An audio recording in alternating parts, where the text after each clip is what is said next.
Hello, you're listening to Rebloom, a gentle space for women's health where science meets compassion and stigma has no home.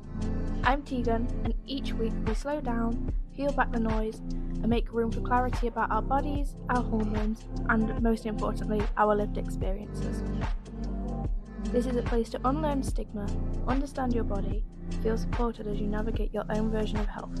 No shame, no overwhelm, just honest conversations, practical knowledge, and the space to grow. I'm so glad you're here, and let's rebloom together. So, thank you so much, Adnaan, for joining me. It's amazing to have you on. Um, and I think this is going to be a really great topic to do as well.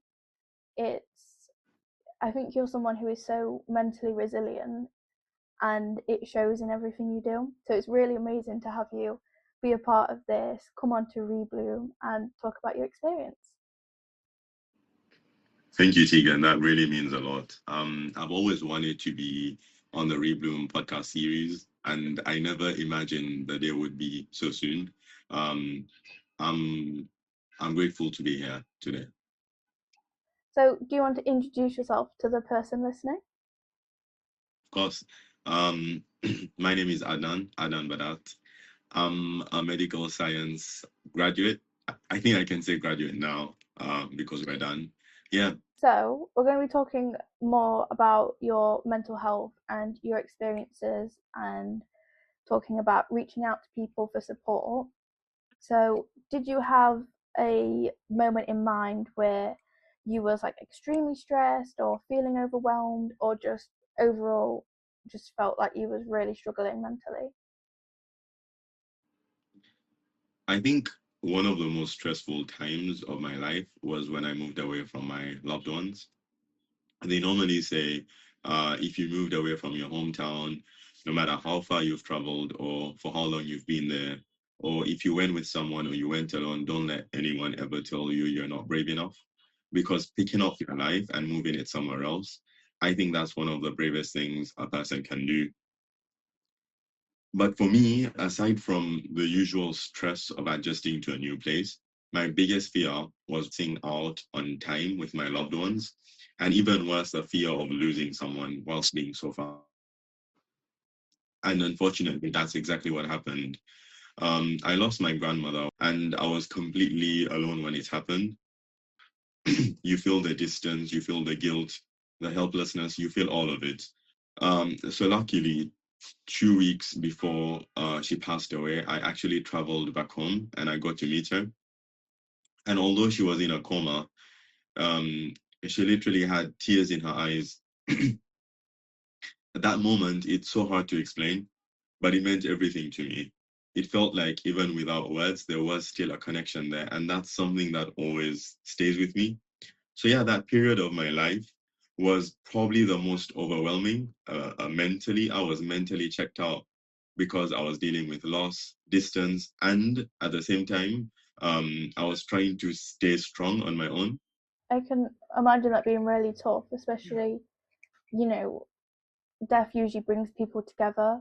So having to leave your family and come back to England must have made it so much more harder for you and just felt even more isolating. Exactly. And for me, it was exactly that case as well because my family here, my family who live in England, they actually went back home to see my grandmother. So they were not here as well. I was all by myself. And yeah, that's why that was probably one of the most stressful times of my life. Oh, bless you. I'm really sorry for your loss, though, Adnan. I can't imagine how difficult that is. And, being able to see your grandma again and say your goodbyes must have been gave you that closure that you needed in a little bit of a way. I know it doesn't make it easier, but having the opportunity. Yeah, thank you, Tegan. No, it's okay. Um, did you feel like that you was able to talk to people about this? For me, I don't think I really felt like I could talk to people at that time. My parents are always ready to listen. At the same time, I just did not want to burden anyone because they were dealing with a loss, my mom and all my loved ones as well. And I just felt like because everyone had their own things going on, I just told myself I'll deal with it on my own. And I think that's something a lot of men do. We stay quiet and try to handle everything internally without even realizing it. Yeah, definitely. And, you know, did you ever feel like it was getting too much, having to sort of hold it in? I wouldn't say there was one exact moment. It was more of a build up over time. It started affecting my mood, my energy, and even how I was going on about my day. I did not suddenly sit someone down for a deep conversation, but even just opening up a little bit to someone I trusted made a big difference. Yeah. Did you find that it was hard to explain to people that the sort of grief whilst trying to like juggle everything else? Because obviously you'd just come back to England. So Yeah. yeah, so being in your first year of uni, still trying to figure all of that out, trying to balance that, working, and then trying to grieve at the same time. I can't even imagine how that was for you. It was extremely difficult, and even more because I think I got the news around 4 in the morning, and that same day I had to go for work as well. And I although now looking back, I feel like I wish I canceled my shift. I just felt bad to cancel my shift at the very last minute. So what I did was I still went for my shift. I acted strong. I I tried to I tried to keep it all in. I tried to stay strong. I was smiling. And I remember going to the bathroom and I just broke down. But then that was only for 5 minutes. When I came out, I I, I acted perfectly fine, and I think that affected me a lot as well, because they normally say grieving is important. It's very important to cry it out. Keeping it in is not good for you. No, definitely not. And I think it's hard to, when you have such responsibilities, it's hard to feel like you can let them go for a little bit and sort of put yourself first. I think that is such an important skill to learn, but a hard one. So I completely get why you felt like you couldn't cancel your shift last minute, especially as you're such like a hard working person and you like to be there and show up for people.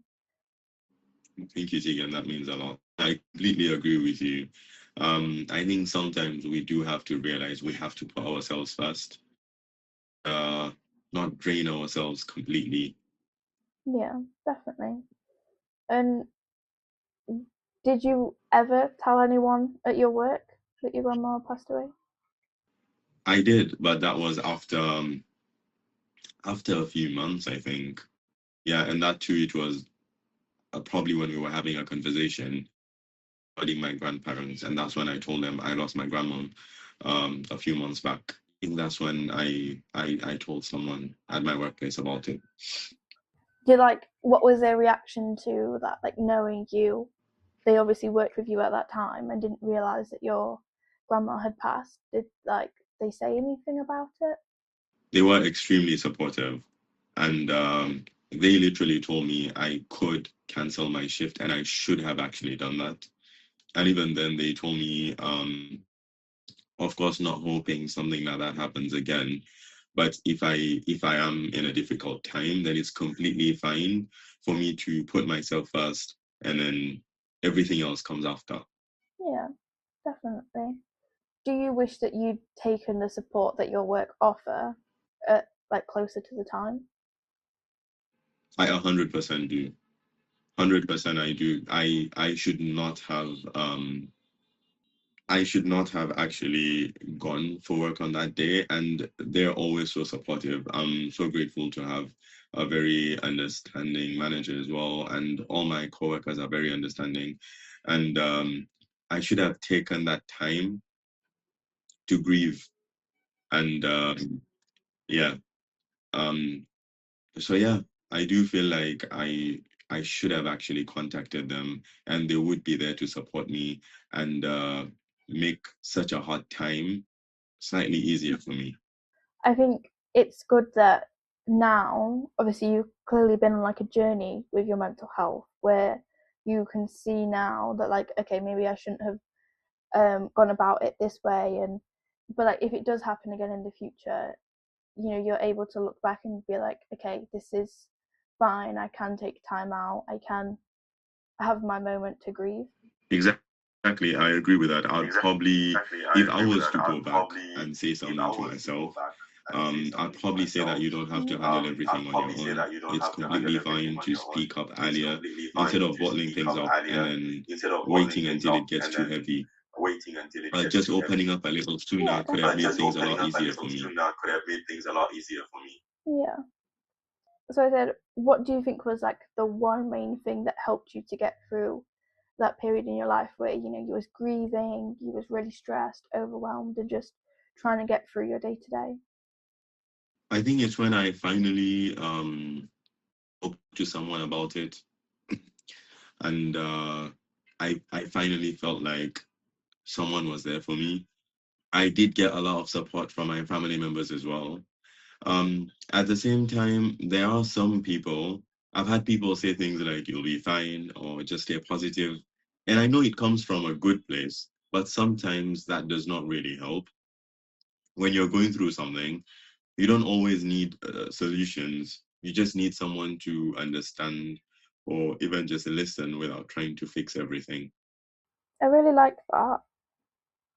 What do you wish someone had said to you instead of "you'll be fine"? Sometimes I just wish they listened to me.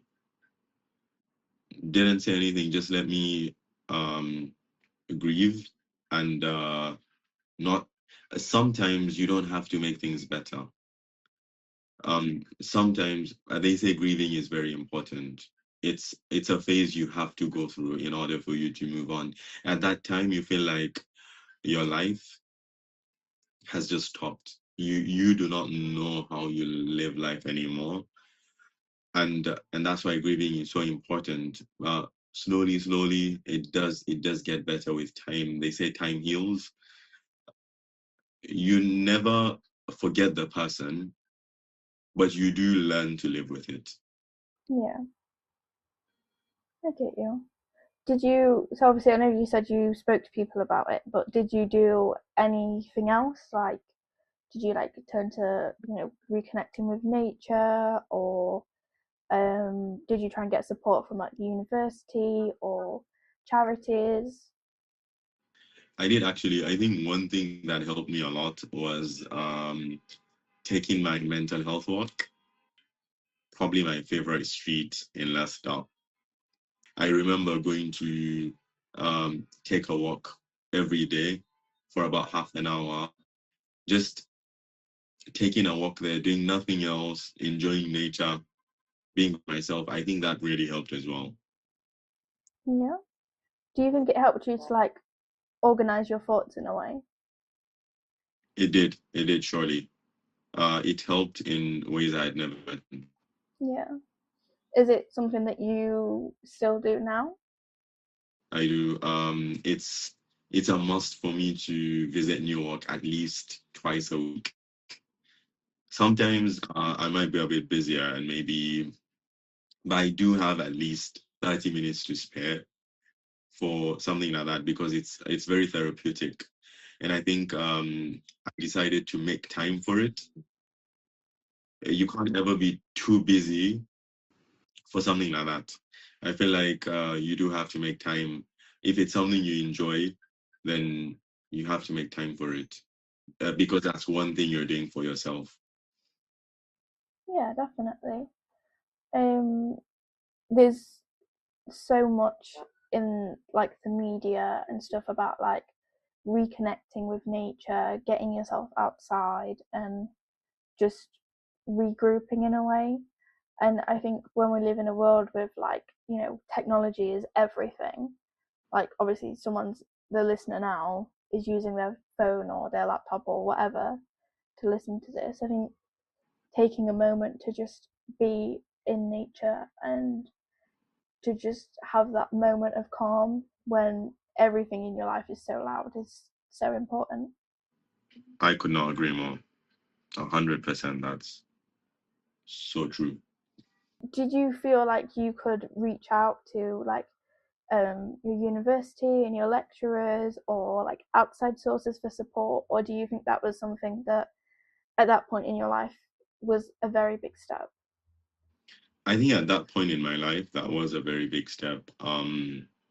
Looking back, I should have probably um, reached out because the university I attended was the lecturers were so supportive, and they were always very open to any student going to them and talking about their problems, and they would always offer the best advice. Looking back, I should have probably reached out for support, but I think that time I had a completely different mindset. I felt like I could not burden anyone, and I felt like I could handle it all myself. But if I was to go through a hard phase again, I would 100% reach out for support, whether it be my workplace or university or wherever. I would reach out for support. It's great that we have things in place for mental health and being able to get people to reach out, but it's it's like it's within you, and having that self-love within yourself to reach out is so such a big hurdle for many people. And you know, when we have so many societal pressures, especially for men, like men can't cry, men can't get upset, and you know, you've got to be like this like inhumane person where you're not allowed to feel anything if it's not happy or just fine. It's such a cruel world in that way, I believe. I agree, and I feel like a lot of men do feel like they can't share their problems because of exactly as you said. Um, People will they think people will feel like oh, you're not manly enough if you share your problems. Just learn to live with it. However, mental health is a real thing, and it's so important to realize you can look for support when you need it. Yeah, 100%. Have you ever, not just your grandma passing, but in your life, have you ever been told like, you're like, oh, what are you crying for, or why are you sad, and like almost put down because of it? Luckily, in my life, I've had very supportive friends, very, very supportive family as well. So luckily, I have not gone through such a time. There has been times when maybe um, I've been stressing about something, and then someone will probably say, "Oh, this is not something you should stress about." But how do you then explain to them? Not everyone has the same tolerance levels. What might stress them out might not stress you out, and what might stress you out might not stress them out. It's different for everyone. You know, with like your grandma passing, I know you said that you felt like you didn't want to burden your family, but do you think there was another reason why you felt like you couldn't reach out to people, especially with you saying like you did have supportive family and friends? To be honest, I feel like yeah, apart from me not on them because I felt like everyone had their own things going on, and I did not really want to burden them. I also at the same time felt like I had to deal with it all myself. I've always been, well, not anymore. Luckily now I've realized I can reach out for support when I need it. Before, my mindset was completely different. I would never share my problems with anyone, and I would want to deal with everything myself because, yeah, I just felt I could not burden anyone, and I had to actually um, go through a hard phase, and then I would always tell myself it's just a hard phase which will be over soon. So just go through it yourself. It's a weird world we live in where it's like we are so used to bad things happening now. Like with social media, like there's always, you wake up in the morning and the first thing you see is there's been a car accident or someone sadly passed away, or there's always something within media that is very sad. And I think that doesn't help us when we're seeing all this negative stuff in the world, and we almost forget that there's so much good as well. Do you think that impacts your mental health at all? 100%. I think there was a time in my life when I deactivated my socials as well, because every time, every morning, I'd open maybe Instagram or Facebook. It will 9 out of 10 times be something negative, and that would really just ruin my day then. And yeah, so I did come across a time when I had to deactivate my socials because of the fact that most of the times I'd come across a very negative post. And I realized, apart from that, there was so much to be grateful for, things around us that we do not even realize and we just take for granted. What was like the driving force for you to like get social media back again and like reactivate it? I feel like in this day and age, unfortunately, well, I'm not sure if I should say unfortunately, because it does make things a lot easier, but we we do need social media for maybe work purposes, and then sometimes also living by yourself, it does get a bit boring, if I may say. And with social media, you feel like you're somehow connected to more people, but then there is an option which I feel like many people uh have to act upon.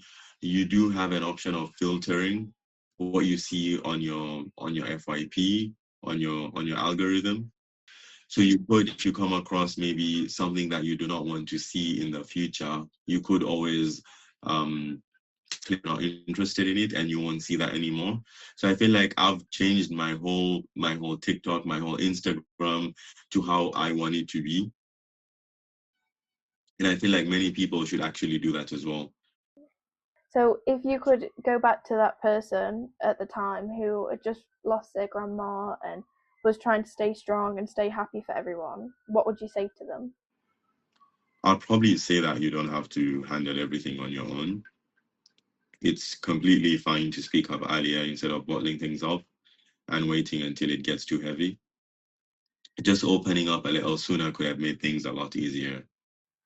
Yeah, definitely. I think that's a really sweet message, and it shows how much you've not emotionally matured, because that makes you sound like you was immature, but it shows how much you've done a lot of introspection and like sort of looked at yourself, and yeah, how you've matured. Yeah. Also, I missed out when you asked me what helped me get through the difficult time. So apart from my mental health walks, I feel like that was not the only big thing that helped.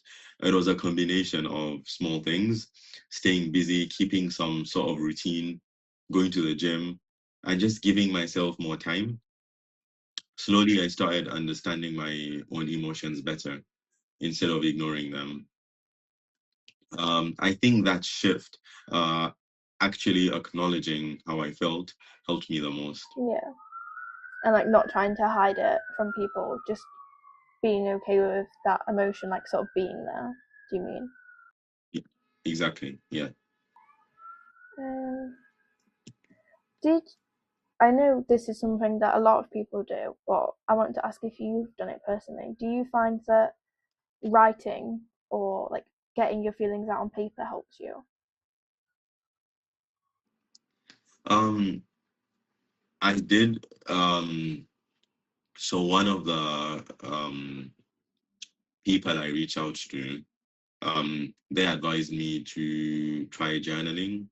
I felt like would not really help, but then, and I did not, if I'm being completely honest.